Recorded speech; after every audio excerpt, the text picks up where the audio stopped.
എല്ലാവർക്കും നമസ്കാരം. ഒന്ന് സങ്കൽപ്പിച്ചു നോക്കൂ, ഒരിക്കലും വറ്റാത്ത ഭക്ഷണം നൽകുന്ന ഒരു പാത്രം നിങ്ങളുടെ കയ്യിലുണ്ടെങ്കിൽ എങ്ങനെയുണ്ടാവും? ഇന്ന് നമ്മൾ അത്തരമൊരു അത്ഭുത പാത്രത്തിന്റെ കഥയാണ് പറയാൻ പോകുന്നത്. തമിഴ് ഇതിഹാസമായ മണിമേഖലയിലെ അമൃതസുരഭിയുടെയും അതിന്റെ കാവൽക്കാരുടെയും കഥ. ഈ വിവരണം തയ്യാറാക്കിയിരിക്കുന്നത് പ്രൊഫസർ ഡോക്ടർ ഇരയ്യരാസന്റെ പഠനങ്ങളെ അടിസ്ഥാനമാക്കിയാണ്. അപ്പോ നമ്മുടെ കഥയുടെ കാതിലേക്ക് കടക്കുന്നതിനു മുൻപ് നമുക്കൊരു നിമിഷം ചിന്തിക്കാം. ലോകത്തിലെ പട്ടിണി മുഴുവൻ മാറ്റാൻ ശക്തിയുള്ള അങ്ങനെ ഒരു പാത്രം നിങ്ങളുടെ കയ്യിൽ കിട്ടിയാൽ നിങ്ങളെന്തു ചെയ്യും? ഈ ചോദ്യം മനസ്സിൽ വെച്ചുകൊണ്ട് നമുക്ക് കഥയിലേക്ക് കടക്കാം. ഇതാണ് അത്ഭുത പാത്രം, അമൃതസുരഭി. പേര് സൂചിപ്പിക്കുന്നതുപോലെ തന്നെ അമൃതിന്റെ വറ്റാത്ത ഉറവിടം. അതിൽ നിന്ന് എത്ര ഭക്ഷണമെടുത്താലും അത് വീണ്ടും നിറഞ്ഞുകൊണ്ടേയിരിക്കും. ശരിക്കും ഒരു മാന്ത്രിക പാത്രം, അല്ലേ? ഏതൊരു ഇതിഹാസ വസ്തുവിനും പിന്നിലൊരു കഥ കാണുമല്ലോ. അതുപോലെ ഈ പാത്രത്തിനുമുണ്ട് ഒരാദ്യത്തെ കാവൽക്കാരൻ. പേര് ആപുത്രൻ. അദ്ദേഹത്തിന്റെ ജീവിതം മുഴുവൻ കരുണയുടെയും സഹാനുഭൂതിയുടെയും ഒരു കഥയായിരുന്നു. ആ പുത്രന്റെ ജീവിതം കേൾക്കുമ്പോൾ തന്നെ നമുക്ക് വിഷമം തോന്നും. ശരിക്കും പറഞ്ഞാൽ ഒരുപാട് കഷ്ടപ്പാടുകൾ നിറഞ്ഞതായിരുന്നു. ജനിച്ചയുടനെ ഉപേക്ഷിക്കപ്പെട്ടു. പക്ഷേ ഒരു പുണ്യപശുവും ദയുള്ള ഒരു മനുഷ്യനും ചേർന്നാണ് അദ്ദേഹത്തെ വളർത്തിയത്.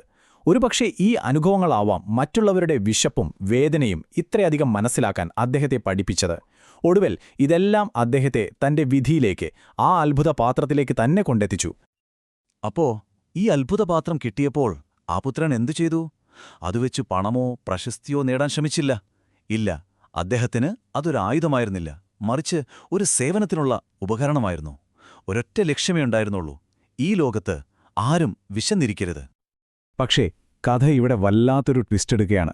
ഒരു ദുരന്തമെന്ന് തന്നെ പറയാം.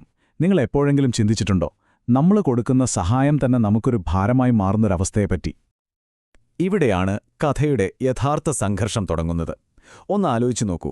ഒരു വശത്ത് കൊടുക്കാൻ വെമ്പി നിൽക്കുന്ന ആ പുത്രൻ, മറുവശത്ത് ആർക്കും ഒന്നും വേണ്ടാത്തൊരു ലോകം.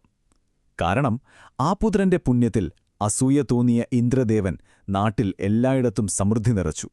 ഫലമോ ആർക്കും വിശപ്പില്ലാതായി.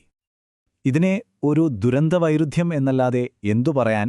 കൊടുക്കാൻ കയ്യിൽ അമൃതസുരഭിയുണ്ട്, പക്ഷേ വാങ്ങാൻ വിശക്കുന്ന ഒരാൾ പോലുമില്ല. അദ്ദേഹത്തിന്റെ ജീവിതത്തിന് പിന്നെ എന്തർത്ഥമാണുള്ളത്? ആ ജീവിതലക്ഷ്യം തന്നെ അപ്രസക്തമായിപ്പോയി. അങ്ങനെ തന്റെ ജീവിത ദൗത്യം പൂർണ്ണമായും ഇല്ലാതായെന്ന് മനസ്സിലാക്കിയ ആ പുത്രൻ ഒരു കടുത്ത തീരുമാനമെടുത്തു. മണിപല്ലവം എന്ന ആൾതാമസമില്ലാത്ത ദ്വീപിൽ പോയി ആ അത്ഭുത പാത്രത്തെ ഒരു കുളത്തിലുപേക്ഷിച്ചു. അതോടൊപ്പം സ്വന്തം ജീവിതവും അവസാനിപ്പിച്ചു. ശരിക്കും ഹൃദയം തകർക്കുന്ന ഒരു രംഗമാണത്. പക്ഷെ ആ പാത്രത്തിന്റെ കഥ അവിടെ തീർന്നില്ല. ഇല്ല, ഒരുപാട് കാലം ആ കുളത്തിൽ ആരും അറിയാതെ അത് കിടന്നു. പക്ഷെ അതിന്റെ വിധി മറ്റൊന്നായിരുന്നു. വർഷങ്ങൾക്ക് ശേഷം പുതിയൊരാൾ ആ കഥയിലേക്ക് വരികയാണ്. അങ്ങനെയാണ് മണിമേഖല എന്ന ബുദ്ധസന്യാസിനി കഥയിലേക്ക് വരുന്നത്. ഒരു ദൈവിക ശക്തി അവളെ ആ പുത്രൻ പാത്രം ഉപേക്ഷിച്ച അതേ മണിപല്ലവം ദ്വീപിലേക്ക് എത്തിക്കുകയാണ്. അവിടെ വെച്ചാണ് അവൾ ഈ പാത്രത്തെക്കുറിച്ചും അതിന്റെ മുൻ ജന്മത്തിലെ ബന്ധത്തെക്കുറിച്ചുമൊക്കെ അറിയുന്നത്. വർഷത്തിലൊരു ദിവസം മാത്രം ആ പാത്രം കുളത്തിൽ നിന്ന് പുറത്തുവരുമെന്ന സത്യവും അവൾ മനസ്സിലാക്കുന്നു. അപ്പോ പാത്രം കയ്യിൽ കിട്ടിയാൽ മാത്രം മതിയോ? പോരാ, അതിനൊരു നിബന്ധനയുണ്ടായിരുന്നു. ആ പാത്രത്തിന്റെ ശക്തി തിരികെ വരണമെങ്കിൽ ആദ്യത്തെ ഭക്ഷണം നൽകേണ്ടത് അതീവ സദ്ഗുണവതിയായൊരു സ്ത്രീയായിരിക്കണം. അതൊരു വെല്ലുവിളി തന്നെയായിരുന്നു. ഈ നിബന്ധനയാണ് മണിമേഖലയെ ആധിര എന്ന സ്ത്രീയുടെ അടുത്തേക്കെത്തിക്കുന്നത്. തന്റെ പതിവ്രതയ്ക്കും സദ്ഗുണങ്ങൾക്കും പേരുകേട്ട ഒരാളായിരുന്നു ആധിര. അങ്ങനെ പ്രവചിക്കപ്പെട്ടതുപോലെ മണിമേഖല ആ പാത്രം കണ്ടെത്തുന്നു. അവൾ നേരെ ആധിരയുടെ അടുത്തേക്ക് പോകുന്നു. ആധിര ആ ശൂന്യമായ പാത്രത്തിലേക്ക് ഒരൽപ്പം ഭക്ഷണം വെച്ചതും ഒരത്ഭുതം സംഭവിച്ചു. ആ പാത്രം വീണ്ടും നിറഞ്ഞു കവിയാൻ തുടങ്ങി. അതിന്റെ ശക്തി തിരികെ വന്നു. അപ്പോ പാത്രത്തിന് അതിന്റെ ശക്തി തിരികെ കിട്ടി. ഇപ്പോൾ മണിമേഖലയുടെ ഊഴാണ്. ആ പുത്രനെ പൂർത്തിയാക്കാൻ കഴിയാതെ പോയ ആ മഹത്തായ ദൗത്യം അത് നിറവേറ്റേണ്ടത് ഇനി അവളാണ്. അപ്പോ നമുക്ക് ഈ 3 പേരെയും ഒന്ന് ഓർത്തു നോക്കാം. ആ പുത്രൻ ആ പാത്രത്തിന് ഒരു ലക്ഷ്യം നൽകി, കൊടുക്കുക എന്ന ലക്ഷ്യം. ആതിര തന്റെ പുണ്യം കൊണ്ട് അതിന്റെ ശക്തിയെ വീണ്ടും ഉണർത്തി. ഒടുവിൽ മണിമേഖല ആ ലക്ഷ്യത്തെ ലോകം മുഴുവനെത്തിച്ച് പൂർണ്ണതയിലെത്തിച്ചു. ഓരോരുത്തർക്കും വ്യക്തമായൊരു പങ്കുണ്ടായിരുന്നു. മണിമേഖലയുടെ കൈകളിലെത്തിയപ്പോൾ ആ പാത്രം വെറുമൊരു പാത്രമല്ലാതായി. അതിന്റെ ദൗത്യം അതിരുകൾ ഭേദിച്ചു. ലോകം മുഴുവനുമുള്ള വിശപ്പു എന്ന മഹാരോഗത്തെ ഇല്ലാതാക്കുക എന്നതായിരുന്നു അതിന്റെ ഏറ്റവും വലിയ വിധി. അത് അവൾ നിറവേറ്റി. അപ്പോൾ ഈ കഥ കേട്ടുകഴിയുമ്പോൾ നമ്മുടെ മനസ്സിൽ ഒരു ചോദ്യം ബാക്കിയാവുന്നുണ്ട്. എന്താണ് യഥാർത്ഥത്തിൽ പ്രധാനം?